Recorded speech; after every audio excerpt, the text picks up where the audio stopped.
નમસ્કાર વિદ્યાર્થી મિત્રો, હું રમેશ વાગડિયા આપ સૌનું સ્વાગત કરું છું આજના લેક્ચરમાં. આજનો લેક્ચર આપણું જે રનિંગ ચેપ્ટર છે કે જે ધોરણ 12નું છઠ્ઠું ચેપ્ટર છે, આનુવંશિકતાનો આણ્વીય આધાર, એના પરનો ત્રીજો લેક્ચર છે. અગાઉ આ ચેપ્ટરના ખૂબ જ અગત્યના એવા 2 લેક્ચરોનો અભ્યાસ આપણે કરી ગયા છીએ. જેમાં પહેલા લેક્ચરની અંદર આપણે તમને આ ચેપ્ટરની અંદર કઈ કઈ મુખ્ય બાબતોનો અભ્યાસ આપણે કરવાના છીએ એના સંદર્ભે, પછી આનુવંશિકતાનો અણુ શું છે એના સંદર્ભે આપણે માહિતીની વાત કરી હતી. બીજા લેક્ચરની અંદર આનુવંશિક દ્રવ્ય અથવા જેને આપણે જનીન દ્રવ્ય તરીકે ઓળખીએ છીએ, જેને આપણે ન્યુક્લિક એસિડ તરીકે ઓળખીએ, જેમાં 2 પ્રકારના હોઈ શકે, જેમાં DNA deoxy ribose nucleic acid અથવા આરએનએ રિબોઝ ન્યુક્લિક એસિડ 2 પ્રકારના હોઈ શકે. જેમાં મોટા ભાગના સજીવોની અંદર જનીન દ્રવ્ય તરીકે ડીઓક્સી રિબોઝ ન્યુક્લિક એસિડ આવેલું એટલે કે ડીએનએ આવેલું હોય છે. તો ગયા લેક્ચરની અંદર આપણે એ જે ન્યુક્લિક એસિડ છે જેને આપણે ડીએનએ તરીકે ઓળખીએ છીએ એના બંધારણ વિશે અભ્યાસ કર્યા. એનું બંધારણ કેવું હોય છે એની મેં તમને માહિતી આપી કે ભાઈ ડીએનએ છે તો ડીએનએ છે એ ડીઓક્સી રિબોઝ ન્યુક્લિયોટાઇડનો પોલિમર છે. ડીએનએની રચનામાં 2 પોલીન્યુક્લિયોટાઇડ શૃંખલા આવેલી હોય છે. એ બંને પોલીન્યુક્લિયોટાઇડ શૃંખલા એકબીજાને સમાંતરે અને વિરુદ્ધ દિશામાં ગોઠવાયેલી હોય છે. એ દરેક પોલીન્યુક્લિયોટાઇડ શૃંખલાનો આધાર છે એ પેન્ટોઝ શર્કરા અને ફોસ્ફેટ વડે બને છે. જ્યારે નાઇટ્રોજન બેઝ છે એ પોલીન્યુક્લિયોટાઇડ શૃંખલામાંથી બહાર ઉપસી આવેલ હોય એવા દેખાતા હોય છે. હવે સમાંતર અને વિરુદ્ધ દિશામાં ગોઠવાયેલી બંને પોલીન્યુક્લિયોટાઇડ શૃંખલા છે તો એના જે નાઇટ્રોજન બેઝ હશે એ એકબીજા સાથે બોન્ડિંગ કરશે. અને બોન્ડિંગની એક ખાસ પેટર્ન હતી કે હંમેશા પહેલી પોલીન્યુક્લિયોટાઇડ શૃંખલાની અંદર નાઇટ્રોજન બેઝ તરીકે જો પ્યુરિન હોય તો સામેની પોલીન્યુક્લિયોટાઇડ શૃંખલામાં જે નાઇટ્રોજન બેઝ હશે એ ફરજિયાતપણે કોણ હોય તો ભાઈ પાયરિમિડિન હોય. એડેનિન છે તો સામેની બાજુ થાઇમિન હોય, આ બાજુ ગ્વાનિન છે તો સામેનું બાજુ સાઇટોસિન હોય. તો આ તમામ બાબતો સંદર્ભે આપણે તમને માહિતગાર કર્યા. બીજી આપણે તમને એ પણ માહિતી આપી હતી કે ડીએનએના અણુની લંબાઈ તમારે માપવી હોય તો કઈ બાબતના આધારે માપી શકો? તો કોઈ પણ સજીવના ડીએનએની અંદર એક નિશ્ચિત સંખ્યામાં ન્યુક્લિયોટાઇડ અથવા ન્યુક્લિયોટાઇડની જોડીઓ આવેલી હોય, જેને આપણે ન્યુક્લિયોટાઇડ બેઝ પેર તરીકે, બેઝ પેર એટલે જોડીઓ, અને ન્યુક્લિયોટાઇડ એટલે માત્ર એક ન્યુક્લિયોટાઇડ તરીકે ઓળખાવી. હવે માત્ર ન્યુક્લિયોટાઇડ એવો શબ્દ કોની અંદર વાપરવામાં આવે? તો ભાઈ જે સજીવની અંદર ડીએનએ આવેલો છે એ સિંગલ સ્ટેન્ડર્ડ હોય એટલે કે એક જ પોલીન્યુક્લિયોટાઇડ શૃંખલાથી બનેલો હોય. બહુ ઓછા સજીવો એવા છે જેનું એક એક્ઝામ્પલ આપણે લેક્ચરમાં પણ તમને આપ્યું હતું અને એક ક્વેશ્ચન જે તમને આપણે હોમવર્કના આપીએ છીએ એની અંદર પણ આપણે તમને પૂછ્યું હતું અને બધાએ સાચો જવાબ છે એની અંદર આપણને આપ્યો છે. તો એવા સિંગલ સ્ટેન્ડર્ડ ડીએનએ ધરાવતા ન હોય એવા તમામ સજીવની અંદર ડીએનએની લંબાઈ કઈ રીતે માપી શકાય? તો ભાઈ એ ડીએનએની રચનામાં કેટલા ન્યુક્લિયોટાઇડ બેઝ પેર ન્યુક્લિયોટાઇડની જોડીઓ આવેલી છે ને એની સંખ્યાના આધારે તમે ડીએનએની લંબાઈ છે એ માપી શકો. ઉદાહરણ તરીકે આપણે એમ વાત કરતા હોય કે ભાઈ એક જે ડીએનએ છે તો એ ડીએનએની અંદર 10 ન્યુક્લિયોટાઇડની જોડીઓ આવેલી છે, 10 ન્યુક્લિયોટાઇડ બેઝ પેર આવેલ છે. તો આપણે એ જાણીએ છીએ કે ભાઈ એક ન્યુક્લિયોટાઇડ બેઝ પેરની વચ્ચેનું ડિસ્ટન્સ કેટલું છે? તો એક ન્યુક્લિયોટાઇડ બેઝ પેર વચ્ચેનું ડિસ્ટન્સ આપણે નેનોમીટરની અંદર કહેતા હોય તો કહેતા હતા 0.34 નેનોમીટર આવેલું હોય, અથવા આપણે એંગસ્ટ્રોમની અંદર કહેતા હતા તો 3.4 એંગસ્ટ્રોમ જેટલું ડિસ્ટન્સ છે એ આવેલું હોય એવું આપણે કહેતા હતા. તો બંનેની અંદર તમે તમારો જવાબ નેનોમીટરની અંદર પણ આપી શકો છો, તમે તમારો જવાબ એંગસ્ટ્રોમની અંદર પણ આપી શકો છો. પણ મનુષ્યના સંદર્ભે જ્યારે પૂછાય ને કે ડીએનએની લંબાઈ, ત્યારે તમે એનો જવાબ પ્રાપ્ત કરશો નેનોમીટરની અંદર, પણ તમારે એ જવાબને રજૂ કરવાનો થશે મીટરની અંદર. તો તમે જે આન્સર કોમેન્ટની અંદર આપવામાં આવેલા છે ને, એમાં કોઈ એક કોમેન્ટ એવી છે કે જેની અંદર મીટરની અંદર પણ ડીએનએની લંબાઈને દર્શાવી છે. તો એક વખત પાછળની બધાના આન્સર સાચા છે, પણ મોટા ભાગે બધાએ નેનોમીટરની અંદર જવાબ લખ્યો છે. કોઈ એક કોમેન્ટ એવી છે કે જેની અંદર જવાબ છે એ મીટરની અંદર છે. ચાલો, તો આપણે ગઈકાલના લેક્ચર સંદર્ભે માહિતીની વાત કરતા હતા. હવે આવીએ આપણે આજના લેક્ચર સંદર્ભે કે ભાઈ આજના લેક્ચરની અંદર આપણે કઈ મુખ્ય બાબતનો અભ્યાસ કરવાનો છે. તો ગઈકાલે આપણે જે ડીએનએ છે એ ડીએનએની રચનાનો પૂર્ણ રીતે અભ્યાસ કરી ગયા છીએ. તો આજના લેક્ચરની અંદર આપણે કઈ બાબતનો અભ્યાસ કરવાના છીએ? તો આજના લેક્ચરની અંદર આપણે તમને જે બાબત વિશે વાત કરવાના છીએ, જે બાબત વિશે માહિતગાર કરવાના છીએ, એ છે ડીએનએ અથવા જનીન દ્રવ્ય જે છે. હવે તો આપણે જનીન દ્રવ્ય તરીકે આપણે પહેલા લેક્ચરની અંદર બીજા લેક્ચરમાં ભણ્યા કે ભાઈ જનીન દ્રવ્ય તરીકે મોટાભાગના સજીવની અંદર ડીએનએ છે, એટલે આપણે ડીએનએની વાત મુખ્યત્વે કરવાના છીએ. બરાબર. તો જનીન દ્રવ્ય તરીકે આ જે ડીએનએ છે, અથવા તો જનીન દ્રવ્ય તરીકે જેને તમે ન્યુક્લિક એસિડ પણ કહી શકો છો, કેમ કે ડીએનએ શું છે? Deoxy ribose nucleic acid. તો એ ન્યુક્લિક એસિડ એ તમે કહી શકો. તો એ જે ન્યુક્લિક એસિડ છે અથવા તો જે જનીન દ્રવ્ય છે, જે આનુવંશિક દ્રવ્ય છે, એની શોધ કઈ રીતે થઈ હતી, બરાબર, એનું સંશોધન કઈ રીતે થયું હતું, એના સંદર્ભે ખાસ કરીને આજે આપણે માહિતીની વાત કરવાના છીએ કે ભાઈ જનીન દ્રવ્ય કે આનુવંશિક દ્રવ્ય કે ન્યુક્લિક એસિડ એનું સંશોધન કઈ રીતે થયું હતું. તો આજે જે મોલેક્યુલની તમે વાત કરો છો જે આનુવંશિકતા માટે જવાબદાર છે, જે પિતૃના લક્ષણો સંતતિમાં લઈ આવવા માટે જવાબદાર છે, જેને તમે જનીન દ્રવ્ય તરીકે ઓળખો છો, એનું સંશોધન કોઈ આકસ્મિક રીતે કે અચાનક કોઈ એક વૈજ્ઞાનિકે પ્રયોગ કર્યો ને એણે જ સીધું ન્યુક્લિક એસિડનું સંશોધન કરી નાખ્યું, અથવા તો એણે જ સીધું ડીએનએનું સંશોધન કરી નાખ્યું, એવું નથી. ઘણા બધા વૈજ્ઞાનિકોએ સંશોધન કર્યાની તમામ સંશોધનના અંત સ્વરૂપે ડીએનએ છે એનું સંશોધન થયેલું છે.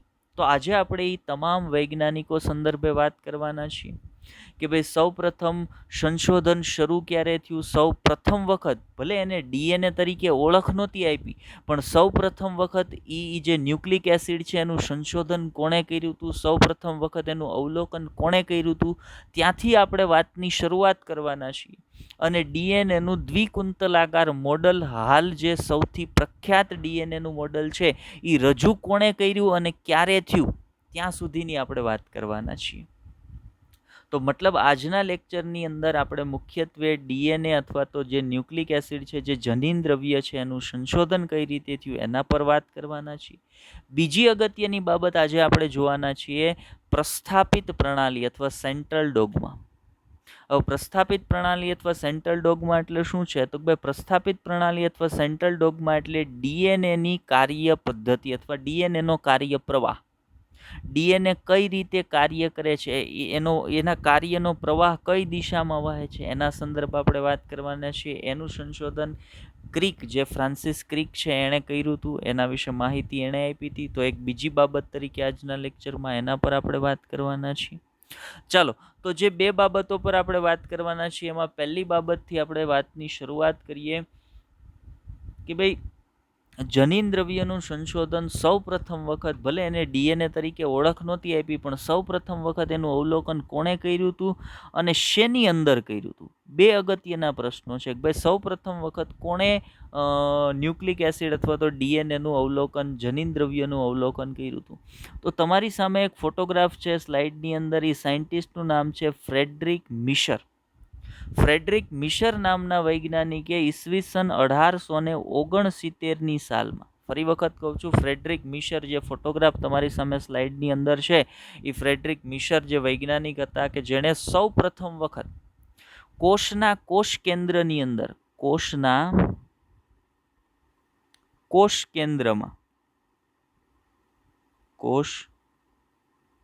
કેન્દ્રમાં એક એસિડિક પ્રકૃતિ ધરાવતો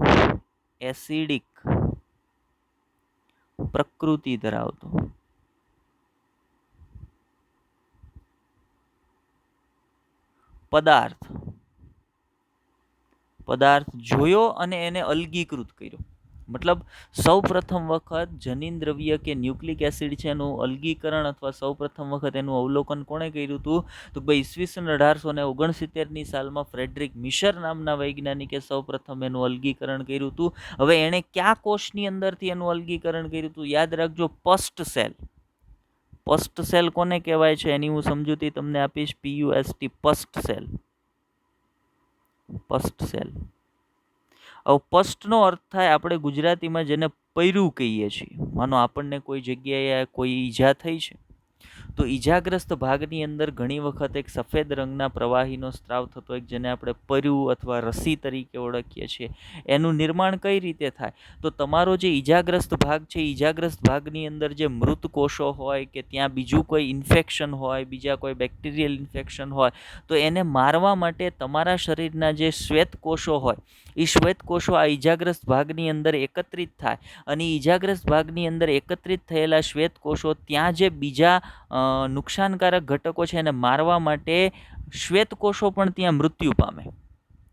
અને એ મરેલા જે શ્વેત કોષો છે એની અંદરથી શેનું નિર્માણ થાય? તો એની અંદરથી રસી અથવા પૈરુંનું નિર્માણ છે એ થતું હોય. તો એવા રસીનો અથવા પૈરુંનો એક કોષ લઈ અને ફ્રેડરિક મિશરે એનું અવલોકન કર્યું ને એણે એવું જોયું કે આ પૈરું જે શ્વેત કોષ છે, મૃત શ્વેત કોષ છે, જે પૈરુંની અંદરથી પ્રાપ્ત કરવામાં આવેલો છે, રસીની અંદરથી પ્રાપ્ત કરવામાં આવેલો છે, ઈ કોષના કોષ કેન્દ્રની અંદર એક એવો પદાર્થ છે, ઈ કોષના કોષ કેન્દ્રની અંદર એક એવો પદાર્થ છે કે ઈ પદાર્થ એસિડિક પ્રકૃતિ ધરાવે છે. તો સૌ પ્રથમ વખત ફ્રેડરિક મિશર નામના વૈજ્ઞાનિકે પસ્ટ કોષોના કોષ કેન્દ્રમાંથી એક એસિડિક પ્રકૃતિ ધરાવતો પદાર્થ અલગીકૃત કર્યો અને એસિડિક પ્રકૃતિ ધરાવતા પદાર્થને એણે નામ આપ્યું ન્યુક્લિયન. જો સૌથી સીધું એને ન્યુક્લિક એસિડ એવું નામ નહોતું મળી ગયું. પ્રથમ વખત જ્યારે ફ્રેડરિક મિશરે એનું અવલોકન કર્યું, એનું અલગીકરણ કર્યું, ત્યારે સૌ પ્રથમ વખત ફ્રેડરિક મિશરે એને નામ આપ્યું હતું ન્યુક્લિયન. અને ત્યારબાદ બીજા વૈજ્ઞાનિકોએ આ ન્યુક્લિયનને ન્યુક્લિક એસિડ નામ આપ્યું. હવે ન્યુક્લિક એસિડ નામ એમનેમ નથી આપી દીધું. ન્યુક્લિક એસિડ નામ આપવા પાછળનું કારણ શું છે? તો ભાઈ એક આ ઘટક છે એ ક્યાંથી પ્રાપ્ત થયો હતો? તો ભાઈ આ ઘટક છે એ પ્રાપ્ત થયો હતો ન્યુક્લિયસની અંદરથી. ન્યુક્લિયસ કોષ કેન્દ્ર માટે વપરાતો ઇંગ્લિશ વર્ડ ન્યુક્લિયસ. તો એવો પદાર્થ કે જે ન્યુક્લિયસમાંથી પ્રાપ્ત થયો છે અને એસિડિક પ્રકૃતિ ધરાવતો છે. ફરી વખત કહું છું, એવો પદાર્થ કે જે ન્યુક્લિયસમાંથી પ્રાપ્ત થયો છે અને એસિડિક પ્રકૃતિ ધરાવે છે, એને હવે નામ શું? પહેલાં એને ન્યુક્લિયન કીધું હતું ફ્રેડરિક મિશરે, પણ પછી બાદમાં એને શું નામ આપવામાં આવ્યું હતું? ભાઈ ન્યુક્લિક એસિડ. કેમ? તો ભાઈ ન્યુક્લિયસમાંથી પ્રાપ્ત થયો છે અને એસિડિક પ્રકૃતિ ધરાવે છે. તો આ પ્રકારે ન્યુક્લિક એસિડ છે એ અસ્તિત્વમાં આવ્યું હતું. તો આ પ્રકારે ન્યુક્લિક એસિડનું સંશોધન છે એ થઈ ગયું હતું. પણ જુઓ, ન્યુક્લિક એસિડ જે છે એ આટલો લાંબો અને જટિલ મોલેક્યુલ હતો, બરાબર. હવે ફ્રેડરિક મિશરની મેં જે તમને વાત કરી ને, ફ્રેડરિક મિશર અરે બીજા એક વૈજ્ઞાનિક હતા. એ વૈજ્ઞાનિક હતા કોશેલ નામના વૈજ્ઞાનિક, બરાબર. આપણે એના સંદર્ભે પણ વાત કરીશું. બીજા એક વૈજ્ઞાનિક હતા કોશેલ નામના વૈજ્ઞાનિક. એણે શું જણાવ્યું હતું? તો ભાઈ એણે માહિતી આપી હતી. જો આ મુદ્દો NCERTની અંદર નથી, એટલે આ મુદ્દો નોટ કરજો, ધ્યાનમાં લેજો કે આ જે કોશેલ નામના વૈજ્ઞાનિક હતા એણે કીધું હતું કે ન્યુક્લિક એસિડના બંધારણમાં નાઇટ્રોજન બેઝ આવેલા હોય છે. ન્યુક્લિક એસિડના બંધારણની અંદર નાઇટ્રોજન બેઝ છે એ આવેલા હોય. અને આ માહિતી આપવા બદલ, ન્યુક્લિક એસિડના બંધારણને સમજાવવા બદલ એને 1910ની સાલમાં નોબેલ પ્રાઇઝ પણ પ્રાપ્ત થયો હતો. કોની વાત કરીએ છીએ? કોશેલ નામના વૈજ્ઞાનિકની વાત કરીએ છીએ. ચલો આગળ થિયરી પોર્શનમાં પાછી એની વાત આવે ત્યારે હું તમને પાછું એના વિશે વાત કરું. તો જો આપણે કઈ બાબતનો અભ્યાસ કરીએ છીએ, તો ટાઇટલ આપણે આપ્યું છે કે ભાઈ આપણે વાત કરીએ છીએ આનુવંશિક દ્રવ્યનું સંશોધન કઈ રીતે થયું. તો મેં કીધું એમ સૌ પ્રથમ કોણે? તો ભાઈ આપણે ફોટોગ્રાફ જોયો. ફ્રેડરિક મિશર નામના જે વૈજ્ઞાનિક હતા એ વૈજ્ઞાનિકે ઈસવીસન 1869ની સાલમાં કોષ કેન્દ્રમાં, હવે કયો કોષ? NCERT એ માત્ર કોષ કેન્દ્ર કહી દીધું છે, પણ મને શું ખબર હોવી જોઈએ? તો ભાઈ પસ્ટ સેલ, જે પરુનો કોષ હતો, મૃત શ્વેત કોષ હતો, એ મૃત શ્વેત કોષના કોષ કેન્દ્રમાં એને એક એસિડિક પદાર્થ છે ને જોવા મળ્યો.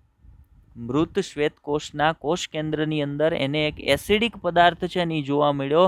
અને આ એસિડિક પદાર્થ, આ જે એસિડિક પદાર્થ એને પ્રાપ્ત થયો, એ એસિડિક પદાર્થને એને શું નામ આપ્યું? એસિડિક પ્રકૃતિ ધરાવતો પદાર્થ જે એને પ્રાપ્ત થયો એ પદાર્થને એને નામ આપ્યું ન્યુક્લિયેન. ફરી વખત કહું છું, ફ્રેડરિક મિશર ઈસવીસન 1869 મૃત શ્વેતકોષનું કોષ કેન્દ્ર એની અંદરથી એક એસિડિક પ્રકૃતિ ધરાવતો પદાર્થ પ્રાપ્ત થયો અને એ ડીએનએ તરીકે ઓળખાય. પણ શરૂઆતમાં એને સીધું ડીએનએ નામ નહોતું આપવામાં આવ્યું. શરૂઆતમાં એને શું નામ આપવામાં આવ્યું હતું? તો ભાઈ ન્યુક્લિયેન નામ આપવામાં આવ્યું હતું.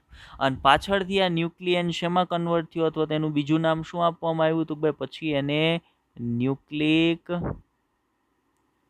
એસિડ નામ આપવામાં આવ્યું. અને આગળ મેં તમને સમજાવ્યું શું કામ એને ન્યુક્લિક એસિડ એવું નામ આપવામાં આવ્યું.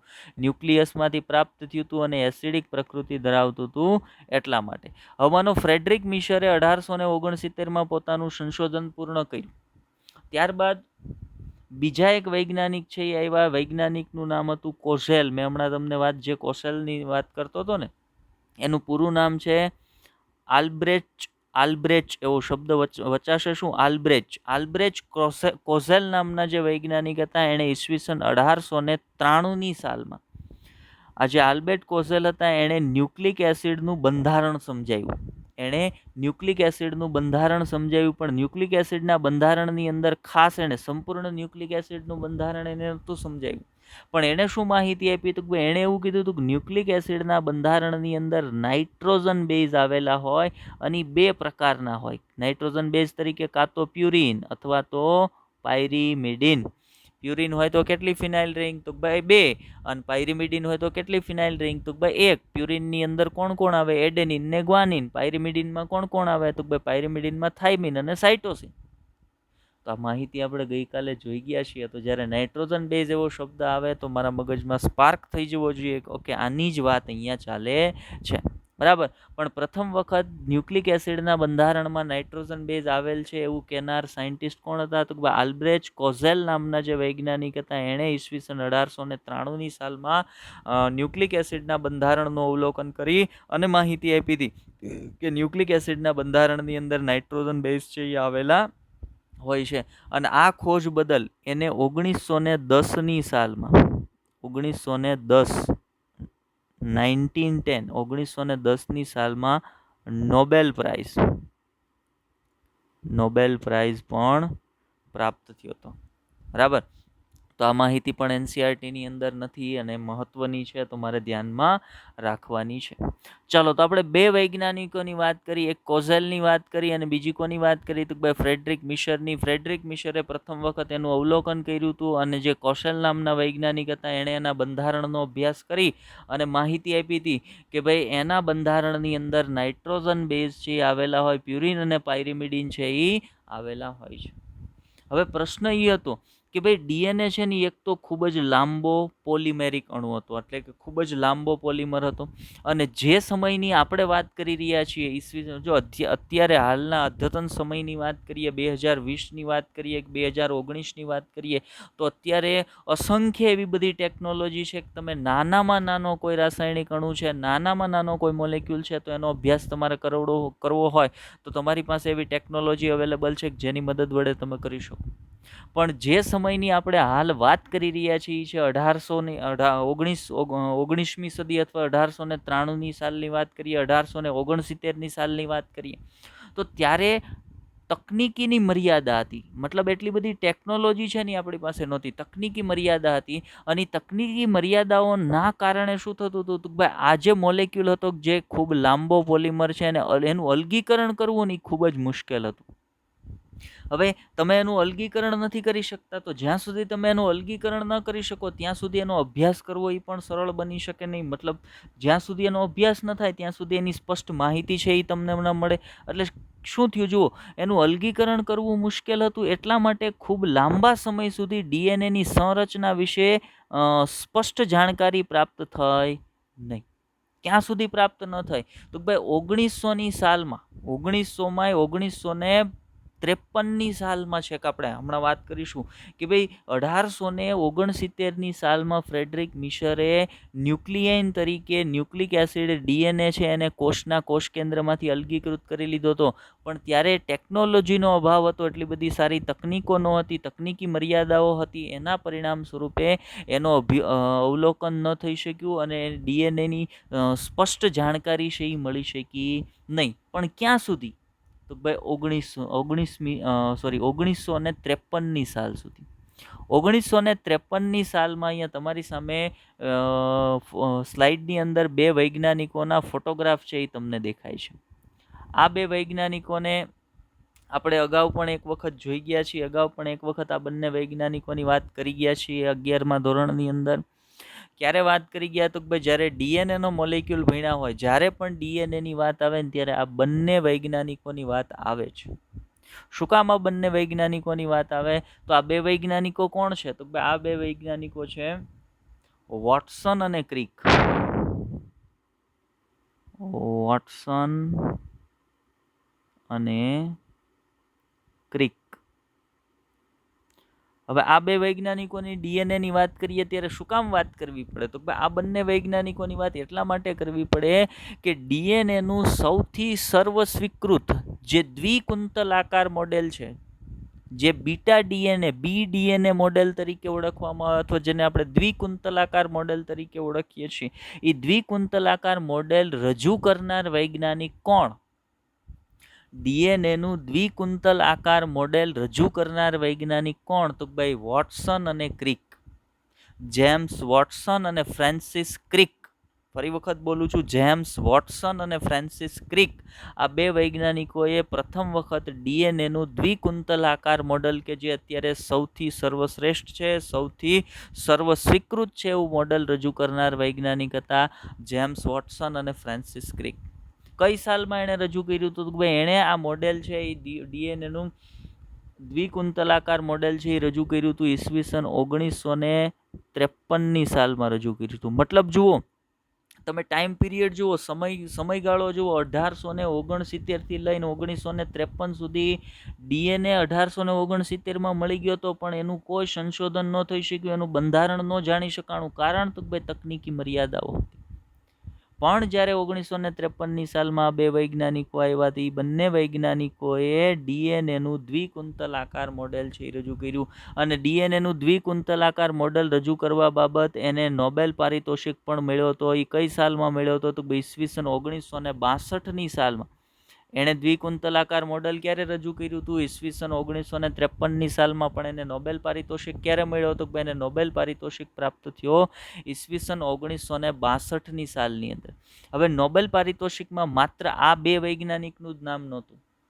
નોબેલ પારિતોષિક જે એનાયત કરવામાં આવ્યો એના સંશોધન બદલ, ત્યારે એની અંદર એક તો જેમ્સ વોટસન હતા, ફ્રાન્સિસ ક્રિક હતા, અને ત્રીજા વૈજ્ઞાનિક હતા એની અંદર વિલ્કિન્સ. ત્રીજા વૈજ્ઞાનિક કોણ હતા? બે વોટસન હતા, ક્રિક હતા, અને ત્રીજા વૈજ્ઞાનિક એની અંદર હતા વિલ્કિન્સ. હવે વિલ્કિન્સનું નામ શું કામ આવ્યું? તો વિલ્કિન્સ હારે બીજા એક વૈજ્ઞાનિક હતા ફ્રેન્કલિન. થોડાક આજે વૈજ્ઞાનિકોના નામ યાદ રાખવા પડશે, પણ એક સિક્વન્સ મગજમાં બેસાડી લેશો એટલે અઘરા નહીં પડે. બીજા એક વૈજ્ઞાનિક હતા ફ્રેન્કલિન.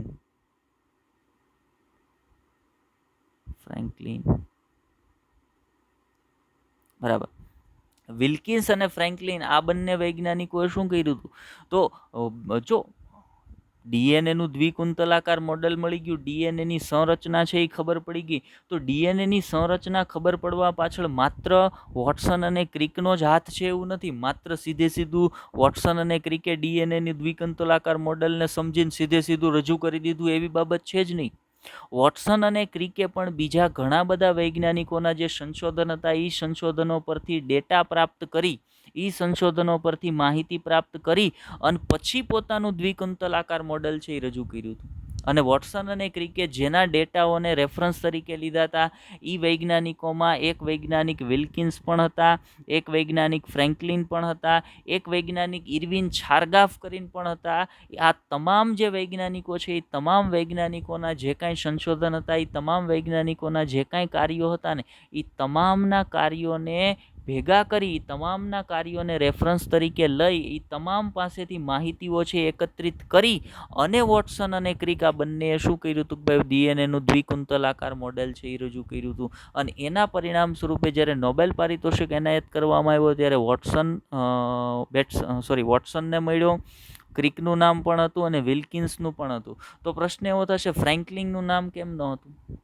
તો યાદ રાખજો, ફ્રેન્કલિન છે ને એણે ડીએનએની દ્વિકુંતલાકાર જે મોડેલ છે ને એની જે પ્રકૃતિ છે ને એ પ્રકૃતિ વિશે અભ્યાસ કર્યો હતો. એણે ડીએનએનું દ્વિકુંતલાકાર મોડેલ છે એના સંદર્ભે માહિતી આપી ન હતી. એણે માત્ર ડીએનએની જે દ્વિકુંતલાકાર રચના છે ને એની પ્રકૃતિ કયા પ્રકારની છે ને એના સંદર્ભનો અભ્યાસ છે એ ફ્રેન્કલિંગે કર્યો હતો. એટલે વિલ્કિન્સનું નામ છે એ નોબેલ પારિતોષિકમાં હતું પણ ફ્રેન્કલિનનું નામ ન હતું.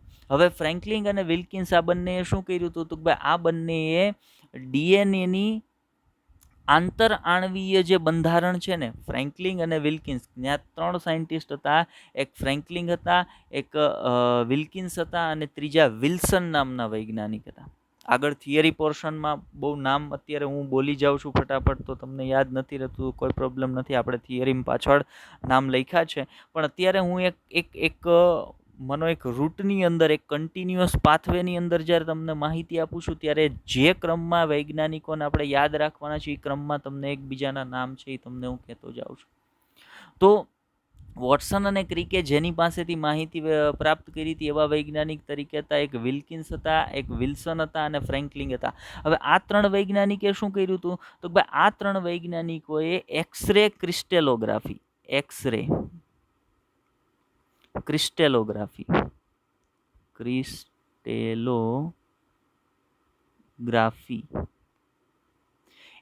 ક્રિસ્ટેલોગ્રાફી ટેકનિકની મદદ વડે જે ડીએનએ મોલેક્યુલ છે એ ડીએનએ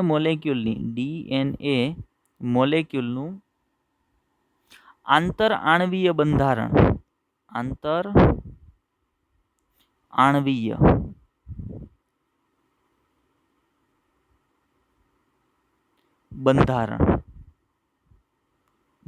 સમજાયું હતું. આ 3 વૈજ્ઞાનિકોએ કઈ ટેકનિક યાદ રાખજો, આઈએમપી એક્સરે ક્રિસ્ટેલોગ્રાફી ટેકનિકની મદદ વડે વોટસન અને ક્રિક નહીં, કોણ? વિલ્કિન્સ, ફ્રેન્કલિન અને વિલ્સન, આ 3 વૈજ્ઞાનિકોએ એક્સરે ક્રિસ્ટેલોગ્રાફીની મદદ વડે ડીએનએ મોલેક્યુલ જે હતો એના આંતર આણવીય બંધારણ વિશે માહિતી આપી હતી. હવે આ 3 વૈજ્ઞાનિકોએ રજૂ કરેલ જે ડીએનએની આંતર આણવીય બંધારણની માહિતી, બીજું ઇરવિન ચારગાફે જે પોતાના રૂલ ઓફ બેઝ પેરિંગના નિયમો આપ્યા હતા, એ રૂલ ઓફ બેઝ પેરિંગના નિયમો, આ બધી માહિતી એકત્રિત કરી અને કર્યા બાદ આ બંને વૈજ્ઞાનિક વોટસન અને ક્રિક, આ બંને વૈજ્ઞાનિકોએ પોતાનું જે દ્વિકુંતલાકાર મોડેલ છે, ડીએનએનું દ્વિકુંતલાકાર મોડેલ એટલે આ પ્રકારની રચના. આપણે બધા જાણીએ છીએ કે આ ડીએનએનું દ્વિકુંતલાકાર મોડેલ છે. તો આ ડીએનએનું દ્વિકુંતલાકાર મોડેલ છે એની જ્યારે પણ વાત આવે ને ત્યારે ખાસ નામ કોના આવે તો વોટસન અને ક્રિકના આવે. પણ એ બદલ જે નોબેલ પારિતોષિક મળ્યો તો એમાં બીજું એક નામ હતું વિલ્કિન્સ. અને શું કામ એ નામ હતું તો એ મેં તમને વાત કરી, બરાબર. ચલો હવે આ સંદર્ભે મેં જે તમને માહિતી આપી સંદર્ભે થોડોક થિયરી પોર્શન છે એ એનસીઆરટી આપ્યો છે અને જે એનસીઆરટીમાં નથી એ મેં તમને હમણાં થિયરી પોર્શનમાં થોડુંક સમજાવ્યું પણ ખરું. તો જોઈ લઈએ આપણે. જુઓ, હવે આપણે છેલ્લે કયા વૈજ્ઞાનિકની વાત કરી થિયરી પોર્શનમાં તો ભાઈ કોસેલની વાત કરી હતી. અને એની પહેલાં કોની વાત કરી હતી તો એની પહેલાં ફ્રેડરિક મિશરની વાત કરી હતી. અને ત્યારે બહુ સ્પષ્ટ રીતે આપણે એવું કીધું હતું ત્યારે ડીએનએ પ્રાપ્ત થઈ ગયો હતો પણ એનો અભ્યાસ છે એ થઈ શક્યો ન હતો. પણ એનો અભ્યાસ ક્યારે થયો હતો જો શું કીધું, ત્યારબાદ ઈસવીસન 1953માં વોટસન અને ક્રિક નામના 2 વૈજ્ઞાનિકોએ ડીએનએની બેવડી કુંતલમય રચના રજૂ કરી. હવે મેં તમને હમણાં જ કીધું કે ડીએનએની બેવડી કુંતલમય રચના રજૂ કરવામાં માત્ર ને માત્ર વોટસન અને ક્રિકનો ફાળો નથી. એણે બીજા ઘણા બધા વૈજ્ઞાનિકો હતા, એના જે રિસર્ચો હતા એને રેફરન્સ તરીકે લીધા, એની પાસેથી માહિતી એકત્રિત કરી અને પછી પોતાનું દ્વિકુંતલાકાર મોડલ રજૂ કર્યું હતું. જુઓ શું કીધું છે, પરંતુ આ મોડલ રજૂ કરવા માટે James Watson, Francis Crick X ray crystallography દ્વારા પ્રાપ્ત માહિતીનો ઉપયોગ કર્યો હતો. જો એણે નથી કર્યું, જો અહીંયા કન્ફ્યુઝ થતા નહીં, અહીંયા શું મુદ્દો ફરી વખત વાંચું છું કે પરંતુ આ મોડેલ રજૂ કરવા માટે જેમ્સ વોટસન અને ફ્રાન્સિસ ક્રિકે એક્સરે ક્રિસ્ટેલોગ્રાફી દ્વારા પ્રાપ્ત માહિતીનો ઉપયોગ કર્યો હતો. પણ આ માહિતી, જુઓ આ માહિતી એટલે એક્સરે ક્રિસ્ટેલોગ્રાફી દ્વારા રજૂ થયેલ માહિતી મોરિસ વિલ્કિન્સ, રોઝલિન્ડ ફ્રેન્કલિન અને વિલ્સન દ્વારા પ્રાપ્ત કરવામાં આવી હતી. એટલે મેં હમણાં તમને આગળ વાત કરી ને, એક્સરે ક્રિસ્ટેલોગ્રાફી દ્વારા ડીએનએનું આંતરઆણવીય બંધારણનો અભ્યાસ કોણે કર્યો હતો? વિલ્કિન્સ, ફ્રેન્કલિન અને વિલ્સન નામના 3 વૈજ્ઞાનિકે કર્યો હતો. અને એણે જે માહિતી પ્રાપ્ત કરી હતી એનો ઉપયોગ કોણે, એ ડેટાનો ઉપયોગ કોણે કર્યો હતો? જેમ્સ વોટસન અને ફ્રાન્સિસ ક્રિકે કર્યો હતો. અને એના આધારે એણે પોતાની દ્વિકુંતલાકાર રચના છે એ ડીએનએની રજૂ કરી હતી.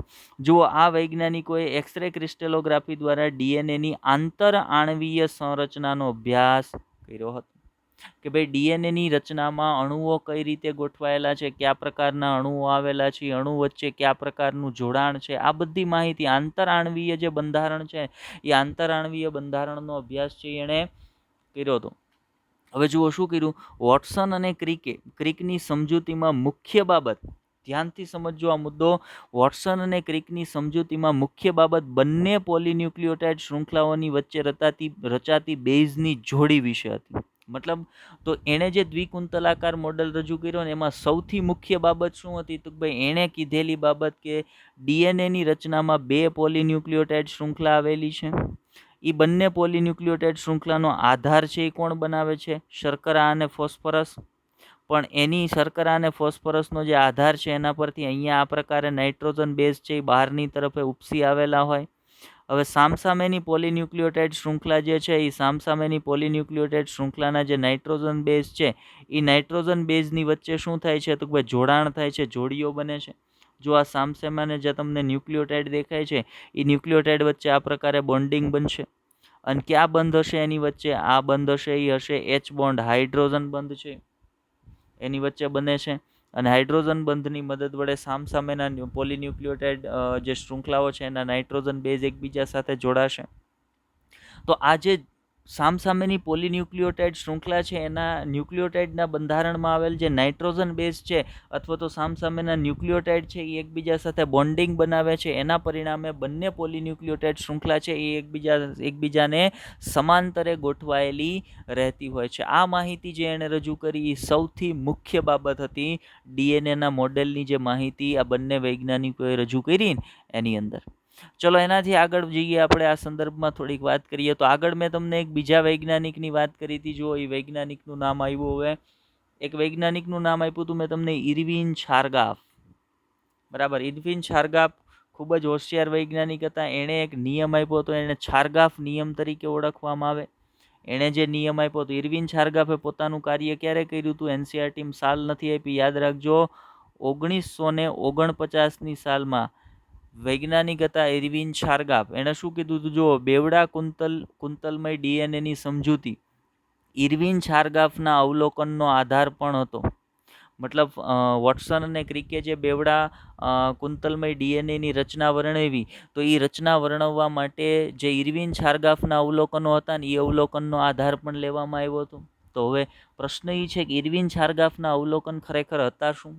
તો ઇરવિન ચારગાફે ડીએનએ પર પોતાના અવલોકનના પરિણામ સ્વરૂપે એક બાબત અથવા એક માહિતી રજૂ કરી હતી. એણે શું કીધું હતું? તો ભાઈ તેઓએ જણાવ્યું કે એડેનિન શું છે? એડેનિન છે એ એક નાઇટ્રોજન બેઝ છે. થાઇમિન છે એ શું છે? એક નાઇટ્રોજન બેઝ છે. ગ્વાનિન છે એ શું છે? નાઇટ્રોજન બેઝ છે. સાઇટોસિન છે એ શું છે? નાઇટ્રોજન બેઝ છે. તો ડીએનએની રચનામાં આવેલા ચાર જે નાઇટ્રોજન બેઝ છે એના નામ અહીંયા લખ્યા છે. હવે એણે શું જણાવ્યું હતું કે એણે કીધું હતું કે એડેનિન છે એ હંમેશા ડીએનએની રચનામાં એડેનિન છે એ હંમેશા કોની સાથે પેરિંગ બનાવે? તો ભાઈ થાઇમિન સાથે પેરિંગ બનાવે એટલે જોડાય. અને ગ્વાનિન છે એ ફરજિયાત અથવા હંમેશા કોની સાથે પેરિંગ બનાવે? તો ભાઈ સાઇટોસિન સાથે પેરિંગ બનાવશે.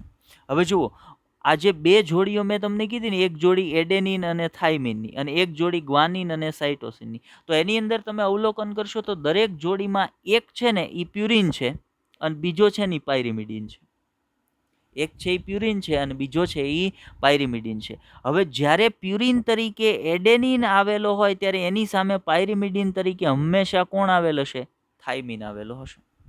એવી જ રીતે પ્યુરિન તરીકે ગ્વાનિન આવેલો હશે ત્યારે પાયરિમિડિન તરીકે એની સામે હંમેશા કોણ આવેલો હોય? તો ભાઈ સાઇટોસિન જ આવેલો હશે. હવે છારગાફે શું કીધું હતું? કે છારગાફે એવું કીધું હતું કે ડીએનએ ની રચનામાં, છારગાફની માહિતી શું હતી? છારગાફે કીધું હતું ડીએનએ ની રચનામાં જેટલા પ્યુરિન આવેલા હશે ને, યાદ રાખજો, ડીએનએ ની રચનામાં જેટલા પ્યુરિન આવેલા હશે ને એટલા જ પિરિમિડિન આવેલા હશે, એટલા જ પાયરિમિડિન આવેલા હશે. કેમ? તો ભાઈ એક પ્યુરિન સાથે કોણ જોડાય? તો ભાઈ એક પાયરિમિડિન જોડાય. તો માનો કે 10 પ્યુરિન હોય તો સામે પાયરિમિડિન એ કેટલા હોય? તો ભાઈ 10 આવેલા હોય. બીજું એક યાદ રાખવાનું કે એ 10 પ્યુરિનની અંદરથી 5 પ્યુરિન તરીકે એડેનિન આવેલા હોય ને, તો પાયરિમિડિનની અંદર જે 10 પાયરિમિડિન આવેલા હશે ને એમાંથી 5 પાયરિમિડિન કોણ હશે? થાઇમિન હશે. શું કામ? તો ભાઈ એડેનિન સાથે હંમેશા બોન્ડિંગ કોણ બનાવે? તો ભાઈ એડેનિન સાથે હંમેશા બોન્ડિંગ છે એ થાઇમિન જ બનાવે. અને ગ્વાનિન સાથે હંમેશા બોન્ડિંગ કોણ બનાવે? તો ભાઈ સાઇટોસિન જ બનાવે. એટલે હું અહીંયા તમને શું કહું છું? તો ડીએનએ ની રચનામાં જેટલા પ્યુરિન હશે ને, ઇરવિન છારગાફનો નિયમ શું હતો? ડીએનએ ની રચનામાં જેટલા પ્યુરિન હોય ને સામે એટલા જ પાયરિમિડિન હોય. ઉદાહરણ તરીકે કોઈ એક ડીએનએ ની રચનામાં તમને એવું ખબર પડી કે કોઈ એક ડીએનએ ની રચનામાં 100 જેટલા, આવા પ્રશ્નો પણ તમને એક્ઝામની અંદર પૂછાય છે, કોઈ એક ડીએનએ ની રચનામાં 100 જેટલા પ્યુરિન આવેલા છે તો પાયરિમિડિનની સંખ્યા જણાવો. તો આપણે એમ કહીએ પાયરિમિડિન એ 100 જ આવેલા હોય, કેમ કે જેટલા પ્યુરિન એટલા જ પાયરિમિડિન. હવે તમને એમ કીધું 100 જેટલા પ્યુરિન આવેલા છે અને એની અંદર 50 જે છે ને એ એડેનિન છે, 50 જે છે એ એડેનિન છે, તો સાઇટોસિનની સંખ્યા જણાવો. હવે એડેનિન સાથે તો કોણ પેરિંગ કરે? થાઇમિન. પણ તમને પૂછ્યું છે કોનું? સાઇટોસિનનું. તો કુલ છે 100, એમાંથી 50 એડેનિન છે, તો બીજા 50 કોણ હશે? બીજા 50 ગ્વાનિન હશે. અને 50 ગ્વાનિન હોય તો સાઇટોસિન એ કેટલા થઈ જાય? તો ભાઈ સાઇટોસિન પણ 50 હોય. તો આ નિયમ મારા મગજની અંદર હોય ઇરવિન છારગાફનો, એને રૂલ ઓફ બેઝ પેરિંગ પણ કહેવાય. ઇરવિન છારગાફના નિયમને ચારગાફ રૂલ્સ અથવા તો રૂલ્સ ઓફ બેઝ પેરિંગ તરીકે પણ ઓળખવામાં આવે. અને એણે શું કીધું હતું? ફરજિયાતપણે પ્યુરિન સાથે પાયરિમિડિન જ જોડાય. અને પ્યુરિન તરીકે એડેનિન હોય તો પાયરિમિડિન તરીકે થાઇમિન જ હોય. પ્યુરિન તરીકે ગ્વાનિન હોય તો પાયરિમિડિન તરીકે સાઇટોસિન જ આવેલો હોય છે. ચાલો, તો છારગાફનું આ અવલોકન છે એ અવલોકનને પણ વોટસન અને ક્રિકે ધ્યાનમાં લીધું હતું.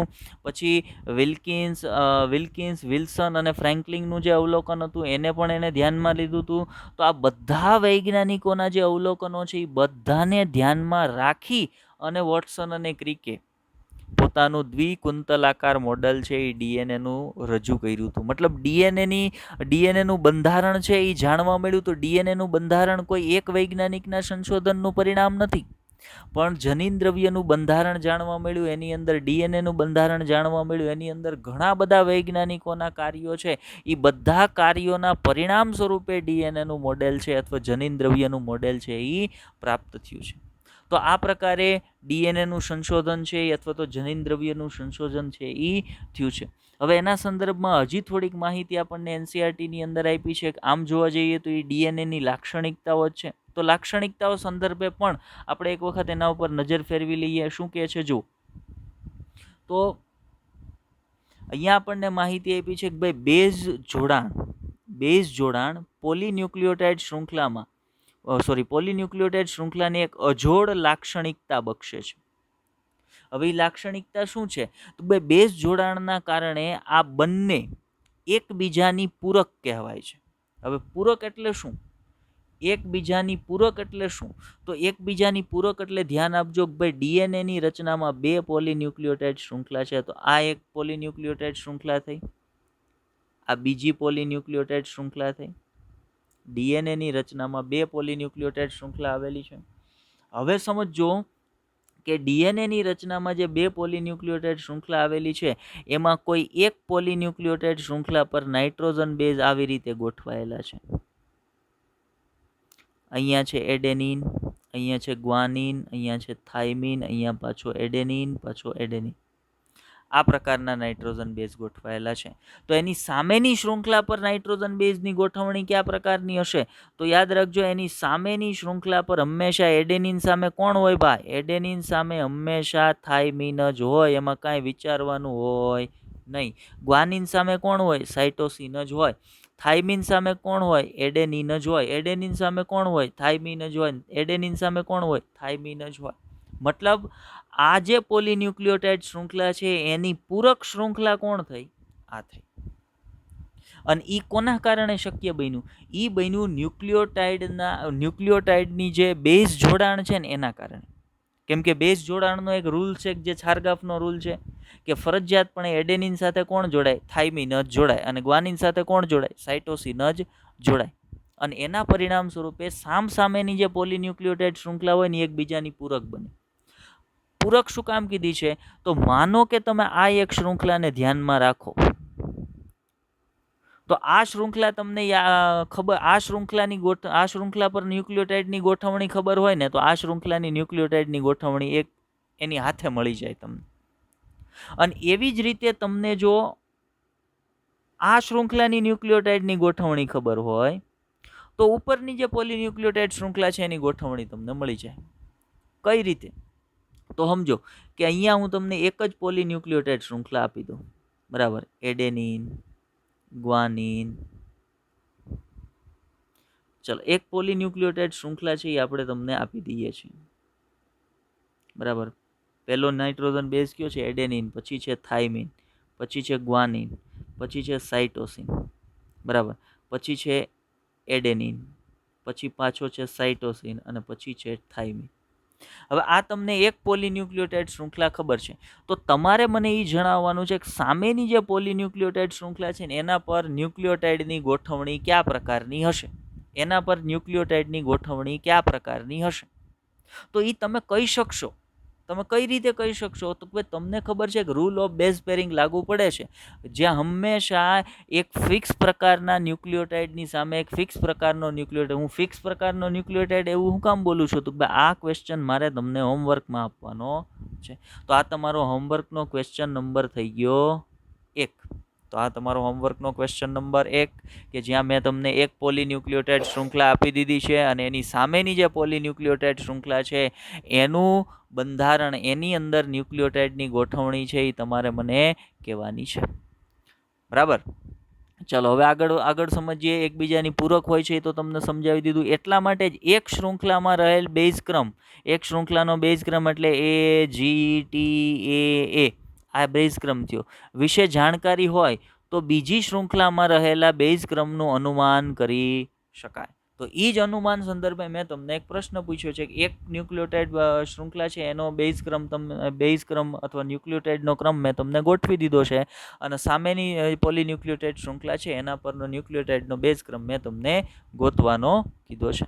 ચાલો આગળ વધીએ. હજી એક ખાસિયત વિશે આપણને માહિતી NCERT આપી છે ને એ પણ આપણે એક વખત વ્યવસ્થિત રીતે સમજી લઈએ. જો શું કીધું છે, વળી જો ડીએનએ, હવે ડીએનએ ને કયા સંદર્ભે લઈએ? આપણે પિતૃ ડીએનએ તરીકે લઈએ, બરાબર? કે તમે જે ડીએનએ ની વાત કરો છો એ માની લો પિતૃ ડીએનએ છે. તો ડીએનએ ની પ્રત્યેક શૃંખલા નવી શૃંખલાના સંશ્લેષણ માટે પ્રતિકૃતિનું કાર્ય કરે. તો આ રીતે બેવડી કુંતલમય ડીએનએ, જે બાળ ડીએનએ કહેવાય, નું નિર્માણ થાય, કે જે પિતૃ ડીએનએ જેવું જ આબેહૂબ હોય છે. કારણ ડીએનએની સંરચનાનો જનીનિક સૂચિતાર્થ ઘણો સ્પષ્ટ છે. હવે આ મુદ્દાને હું તમને નીચે જે મેં ખાલી જગ્યા રાખી છે ને એની અંદર સમજાવું, બરાબર? આપણે ખાલી જગ્યા નીચે એટલા માટે જ રાખી છે જેથી કરીને આપણે તમને આ બાબત છે ને એ સમજાવી શકીએ. તમે સમજી લ્યો કે અહીંયા એક ડીએનએ છે ને એ આવેલો છે, આ એક ડીએનએ છે, બરાબર? આ ડીએનએ પર ન્યુક્લિયોટાઇડની ગોઠવણી આપણે કરી દઈએ છીએ. ઉપર બહારની સાઈડ લખું છું, એડેનિન છે, થાઇમિન છે, એડેનિન છે,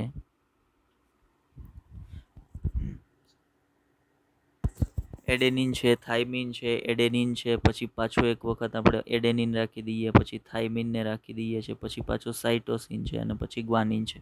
તો સામેની શૃંખલા પર પણ મને ખબર પડી જશે. બરાબર, સામેની શૃંખલા પર અહીંયા રાખી દઈએ એડેનિન છે તો એની સામે શું આવશે? એડેનિન સામે આવશે થાઇમિન, મને ખબર છે. થાઇમિન સામે શું આવશે? એડેનિન, મને ખબર છે. એડેનિન સામે પાછું આવશે થાઇમિન, આપણે જાણીએ છીએ. એડેનિન સામે આવશે થાઇમિન, આપણે જાણીએ છીએ. થાઇમિન સામે આવશે એડેનિન, સાઇટોસિન સામે આવશે ગ્વાનિન અને સાઇટોસિન સામે આવશે ગ્વાનિન. આ બંને છેલ્લા સી છે. બરાબર, તો આ પ્રકારનો એક ડીએનએ છે. હવે આ ડીએનએ ને કહી દીધો પિતૃ ડીએનએ. પિતૃ ડીએનએ જે પિતૃકોષની અંદર છે. હવે પિતૃકોષ છે ને 2 કોષમાં વિભાજિત થાય ત્યારે કઈ ઘટના બને? કોષ વિભાજન. ને કોષ વિભાજનમાં જે આંતરાવસ્થા હોય એને એસ તબક્કામાં તમને યાદ હોય તો ડીએનએ નું સ્વયંજનન થાય, મતલબ ડીએનએ પોતાના જેવો નવો ડીએનએ બનાવે. હવે જે નવો ડીએનએ બને ને એ એક્ઝેક્ટ એના પિતૃ ડીએનએ જેવો જ બને. એની પાછળનું કારણ શું છે? તો ભાઈ જ્યારે ડીએનએ બનતો હોય ને ત્યારે આ બંને પોલીન્યુક્લિયોટાઇડ શૃંખલા છે ને એકબીજાથી છૂટી પડી જાય. પિતૃ ડીએનએની રચનામાં જે પોલીન્યુક્લિયોટાઇડ શૃંખલા આવેલી છે એકબીજાથી છૂટી પડી જાય. માનો આ પોલીન્યુક્લિયોટાઇડ શૃંખલા અહીંયા આ પ્રકારે ગોઠવાણી, આ પોલીન્યુક્લિયોટાઇડ શૃંખલા અહીંયા આ પ્રકારે ગોઠવાણી. તો દરેક પોલીન્યુક્લિયોટાઇડ શૃંખલા પોતાના જે નાઇટ્રોજન બેઝ છે એને તો લઈને જ ગઈ હશે. માનો કે એડેનિન છે, થાઇમિન છે, adenine, adenine, thymine, cytosine, cytosine. એમ આ પણ એની રીતે એના લઈને આવી હશે. જેમ કે thiamine, adenine, thiamine, thiamine, adenine, guanine, guanine. હવે એક એક શૃંખલા છે એ જૂની છે. હવે આ દરેક શૃંખલા માનો પોતાના જેવી નવી શૃંખલા બનાવે. નવી શૃંખલાનો આપણે રંગ બદલી નાખીએ એટલે આપણને આઈડિયા આવે. માનો આ શૃંખલાએ પોતાના જેવી નવી શૃંખલા અહીંયા બનાવી, આણે અહીંયા નવી શૃંખલા બનાવી. હવે એના પર ન્યુક્લિયોટાઇડ કઈ રીતે ગોઠવે? તો અહીંયા ટી છે જૂની શૃંખલામાં, તો અહીંયા સામે શું ગોઠવે? એ ગોઠવે. આ જૂની શૃંખલામાં અહીંયા એ છે તો અહીંયા શું ગોઠવે? ટી ગોઠવે. હવે અહીંયા ટી છે તો અહીંયા એ ગોઠવે. અહીંયા ટી છે તો અહીંયા એ ગોઠવે. અહીંયા એ છે તો અહીંયા પાછો ટી ગોઠવે. અહીંયા જી છે તો અહીંયા સી ગોઠવે અને અહીંયા પાછો સી ગોઠવે. એવી જ રીતે ઉપરની શૃંખલામાં જુઓ તો અહીંયા એ છે તો અહીંયા ટી ગોઠવાય. અહીંયા ટી છે તો એ ગોઠવાય. એ છે તો ટી, એ છે તો ટી, ટી છે તો એ, અહીંયા સી છે તો જી, અહીંયા સી છે તો જી.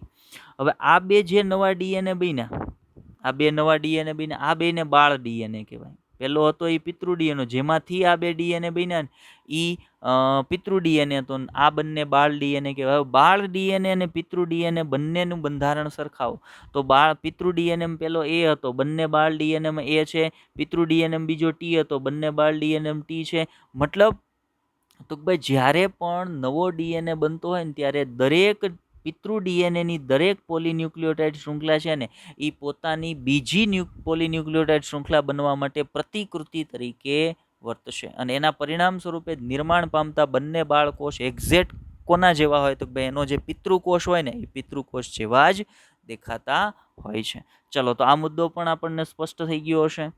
હવે આગળ વધીએ. ઓકે, મેં શરૂઆતમાં તમને કીધું હતું કે આજે આપણે 2 મુખ્ય બાબતોની વાત કરવાના છીએ. તો ઉપર જેટલી માહિતીની આપણે વાત કરી ને એટલા સંદર્ભમાં ન્યુક્લિક એસિડ અથવા જે જનીન દ્રવ્ય છે એનું સંશોધન કઈ રીતે થયું ને એની તમામ માહિતીઓ આપણે આપી દીધી. શું કીધું? જુઓ, ડીએનએની રચનાને સમજી લીધી. હવે ડીએનએની રચનાને સમજી લીધા બાદ ફ્રાન્સિસ ક્રિક, આગળ જે વૈજ્ઞાનિકની આપણે વાત કરતા, એણે ડીએનએની કાર્યપ્રણાલી સમજાવી છે. હવે માનો કે ડીએનએની રચના છે ને એ વોટસન અને ક્રિકે સમજાવી દીધી. પછી કોઈ એક વ્યક્તિએ, ઉદાહરણ તરીકે વાત કરું છું, કોઈ એક વ્યક્તિએ ફ્રાન્સિસ ક્રિકને પૂછ્યું કે ભાઈ તમે જે ડીએનએ સમજાવ્યું એ ડીએનએ કામ કેમ કરે છે? એ ડીએનએ કાર્ય કઈ રીતે કરતો હશે? તો આપણે જાણીએ છીએ કે ડીએનએ કાર્ય નથી કરતો. ડીએનએનો એક નાનો ટુકડો કે જેના પર એક સ્પેસિફિક પ્રકારની માહિતી આવેલ છે જેને જનીન કહીએ છીએ, એ જનીન છે ને એ લક્ષણ માટે જવાબદાર હોય. પણ એ જનીન ભાગ કોનો છે? જનીન ભાગ તો ડીએનએનો છે. એટલે ડીએનએને આખાને આપણે આનુવંશિક દ્રવ્ય કે જનીન દ્રવ્ય તરીકે ઓળખાવીએ છીએ. તો હવે એ જનીન કામ કરે છે પણ એ જનીન છે એ ડીએનએ પર આવેલ છે એટલે આપણે એમ જ કહેવું પડે ને કે ડીએનએ જ કાર્ય કરે છે. તો કોઈએ ફ્રાન્સિસ ક્રિકને પૂછ્યું કે ભાઈ ડીએનએ કઈ રીતે કામ કરે છે?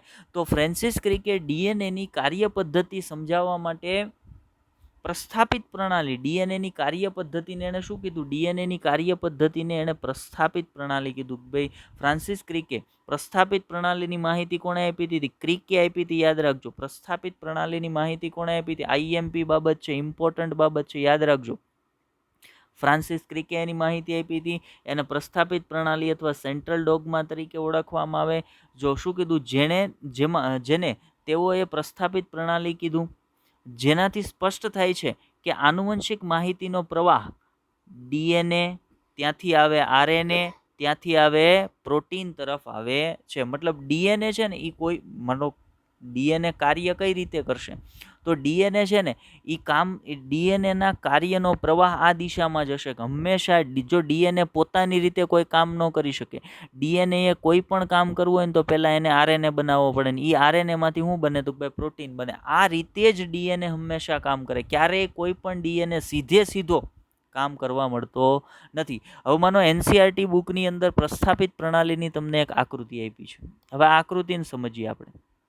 સેન્ટ્રલ ડોગમા અથવા પ્રસ્થાપિત પ્રણાલી જે કોણે રજૂ કરી હતી? જે ફ્રાન્સિસ ક્રિકે રજૂ કરેલ છે. જુઓ, એની અંદર તમને અહીંયા કીધું છે ડીએનએ કઈ રીતે કામ કરે છે. તો યાદ રાખજો, એક ડીએનએ કામ કરે છે પોતાના જેવો નવો ડીએનએ બનાવવાનો. હવે કઈ રીતે બને છે મેં હમણાં તમને પિતૃ ડીએનએ અને બાળ ડીએનએનું એક્ઝામ્પલ લઈને સમજાવ્યું. દરેક ડીએનએ પોતાના જેવો નવો ડીએનએ ઉત્પન્ન કરવાની ક્ષમતા ધરાવે છે અને ડીએનએ દ્વારા પોતાના જેવો નવો ડીએનએ ઉત્પન્ન કરવાની ઘટનાને કહેવાય સ્વયંજનન. ડીએનએ દ્વારા પોતાના જેવો નવો ડીએનએ ઉત્પન્ન કરવાની ઘટનાને શું કહેવાય? સ્વયંજનન તરીકે ઓળખવામાં આવે. તો ડીએનએ એક કામ શું કરશે? તો ભાઈ પોતાના જેવો ડીએનએ ઉત્પન્ન કરશે. હવે માનો કે બીજું, જ્યારે ડીએનએ પર કોઈ પણ જનીન છે અથવા તો ડીએનએ કોઈ પણ કામ કરવું હોય તો ડીએનએ પોતાની રીતે નથી કરી શકતો. એણે શું કરવું પડે? તો ભાઈ ડીએનએ પહેલાં પોતાની પાસે રહેલી માહિતી છે ને એને આરએનએને આપવી પડે. એટલે માહિતીનો પ્રવાહ કઈ દિશામાં ચાલશે? તો ભાઈ કાં તો ડીએનએમાંથી ડીએનએમાં આવે તો એ ઘટનાને ડીએનએ સ્વયંજનન કહેવાય, અથવા ડીએનએમાંથી એ માહિતી આવે આરએનએની અંદર. ખાસ કરીને કયો આરએનએ? એમઆરએનએ. એટલે જ આપણે એને મેસેન્જર આરએનએ કીધું. હવે યાદ કરજો કે ડીએનએમાંથી આરએનએ બનવાની ક્રિયાવિધિને શું કહેવાય? પ્રત્યાંકનની ક્રિયાવિધિ તરીકે ઓળખવામાં આવે. તો ડીએનએમાંથી ડીએનએ બનવો એટલે સ્વયંજનન, ડીએનએમાંથી આરએનએ બનવો એ ક્રિયાને કહેવાય પ્રત્યાંકન. તો પ્રસ્થાપિત પ્રણાલીનો ક્રમ શું હોય? તો ભાઈ ડીએનએ સ્વયંજનન, પછી તો ભાઈ પ્રત્યાંકન કે જેમાં ડીએનએમાંથી એમઆરએનએ બને, પછી તો ભાઈ એમઆરએનએમાંથી શું બને? તો ભાઈ એમઆરએનએમાંથી પ્રોટીન બને છે. તો એમઆરએનએમાંથી પ્રોટીન બનવાની પ્રક્રિયાને શું કહેવાય? તો ભાઈ એને ભાષાંતરણ તરીકે ઓળખવામાં આવે. ડીએનએ હંમેશા આ જ દિશામાં કામ કરે. હવે એક એક્ઝામ્પલ આપું, સમજો કે આપણા બધાના શરીરમાં બનતો કોઈ એક ઉત્સેચક કે કોઈ એક પ્રોટીનનું નામ આપણે લઈ લઈએ. ઉદાહરણ તરીકે હું તમને એક પ્રોટીનનું નામ આપું. આપણા બધાના શરીરમાં બનતું પ્રોટીન કોલેજન પ્રોટીન. બરાબર. હવે આ પ્રોટીન બનવા માટેની માહિતી ક્યાં હોય? આ પ્રોટીન બનવા માટેની માહિતી, માનો કોઈ એક કોષ હશે ને, કોષ આ પ્રકારના પ્રોટીન બનાવવાનું કાર્ય કરતો હોય, તો એ કોષના કોષ કેન્દ્રની અંદર જે કોષ કોલેજન પ્રોટીન બનાવતો હશે ને એના કોષ કેન્દ્રની અંદર શું આવેલ હશે? તો ભાઈ એના કોષ કેન્દ્રની અંદર આવેલ હશે ડીએનએ. ડીએનએ તો દરેક કોષના કોષ કેન્દ્રમાં છે, પણ આ જે કોષ છે ને એ કોષના કોષ કેન્દ્રમાં જે ડીએનએ હશે ને, માનો કે એ ડીએનએ હું અહીંયા બહાર કાઢ લઉં, તો માનો કે આ ડીએનએ છે, બરાબર. તો એ ડીએનએનો કોઈ એક નાનો ટુકડો અહીંયા આપણે બતાવીએ, આટલો ટુકડો છે ને એ કોલેજન પ્રોટીન બનાવવા માટેની માહિતી ધરાવે છે.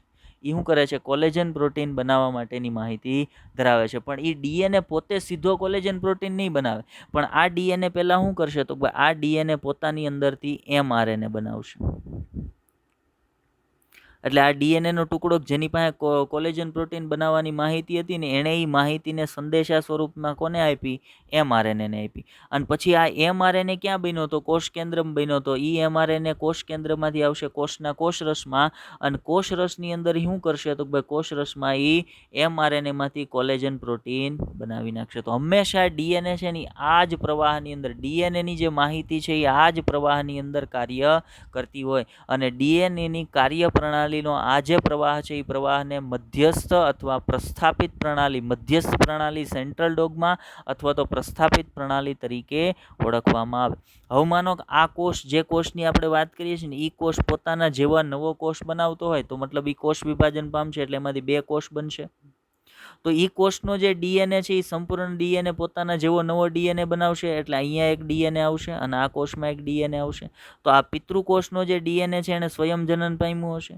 તો એક કામ શું થઈ ગયું હતું કે ભાઈ ડીએનએમાંથી ડીએનએ બનવો સ્વયંજનન, અથવા ડીએનએમાંથી એમઆરએનએ બનવો અને એમઆરએનએમાંથી પ્રોટીન બનવું. ડીએનએમાંથી ડીએનએ બનવું એને શું કહેવાય? સ્વયંજનન. ડીએનએમાંથી એમઆરએનએ બનવું એને શું કહેવાય? પ્રત્યાંકન. અને એમઆરએનએમાંથી પ્રોટીન બનવું એને શું કહેવાય? તો ભાઈ ભાષાંતરણ. તો માહિતીનો પ્રવાહ હંમેશા કઈ દિશામાં વહે? તો ભાઈ ડીએનએથી એમઆરએનએ અને એમઆરએનએથી પ્રોટીન. ડીએનએ છે આ જ પ્રવાહમાં હંમેશા કાર્ય કરતો હોય છે. તો આ રીતે ક્રિકે સેન્ટ્રલ ડોગમા અથવા પ્રસ્થાપિત પ્રણાલી દ્વારા ડીએનએની કાર્ય પદ્ધતિ છે એને સમજાવી હતી. ચાલ, તો આ આપણે વાત કરી પ્રસ્થાપિત પ્રણાલીની. ઓકે, આજના લેક્ચરમાં આપણે આ 2 મુખ્ય બાબતોની ચર્ચા છે એ કરવાની હતી. ચલો, હવે આપણે થોડુંક તમને ગૃહ કાર્ય હોમવર્ક છે એ આપી દઈએ. ચલો, આપણે એક હોમવર્ક આપવા માટે એક આકૃતિ છે એ પણ રાખી છે નીચે. હવે આ આકૃતિની અંદર તમારે ધ્યાન ક્યાં આપવાનું છે? જોજો. આ આકૃતિ શેની છે? તો ભાઈ આ આકૃતિ છે ને એ એક પોલીન્યુક્લિયોટાઇડ શૃંખલાની છે. આકૃતિ શેની છે? આ આકૃતિ એક પોલીન્યુક્લિયોટાઇડ શૃંખલાની આકૃતિ છે. બરાબર. હવે તમારે કહેવાનું શું છે? તો ભાઈ આ શૃંખલાની અંદર જુઓ, એક છેડે મેં કેપિટલ એ લખી દીધો છે અને એક છેડે કેપિટલ બી લખી દીધો છે. તમારે એ કહેવાનું છે કેપિટલ એ છે અથવા તો આ 2 જે મેં સ્થાન માર્ક કરી દીધા છે ને, જે આલ્ફાબેટથી માર્ક કરી દીધા છે, એમાંથી 5 ડેશ છેડો કયો છે અને 3 ડેશ છેડો કયો છે? 5 ડેશ છેડો કયો છે અને 3 ડેશ છેડો કયો છે? બીજું ટૂંકમાં કહેવાનું છે કે શું કામ? તમને એવું શું કામ લાગ્યું? નહીતર મારી જેમ હોશિયાર હોય એ સીધો અંદાજ મારે કે ભાઈ લખવાની કાંઈ વાંધો નહીં, એ લખી નાખવાની.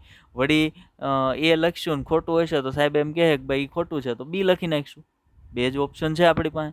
પણ તમારે કારણ પણ આપવાનું છે કે તમે એમ લખો કે ભાઈ બી છે એ 5 ડેશ છેડો છે તો એની પાછળનું રીઝન આ છે.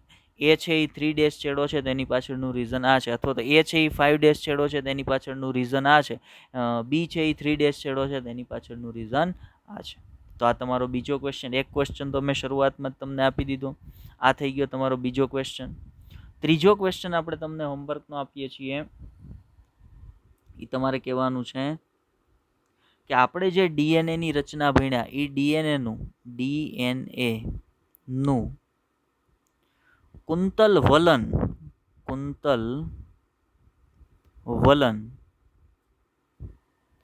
કઈ તરફનું હોય છે? કઈ તરફનું હોય છે? ગઈકાલનો લેક્ચર છે બહુ ધ્યાનથી જોયો હશે ને, તો આ માહિતી આપણે ત્યાં વચ્ચે આપી હતી તમને. બરાબર. તો આ માહિતી તમને આવડશે. આ પ્રશ્નનો જવાબ છે એ તમને આવડશે. ચાલો, તો 3 ક્વેશ્ચન થઈ ગયા. ચોથો ક્વેશ્ચન આપણે તમને આપી દઈએ.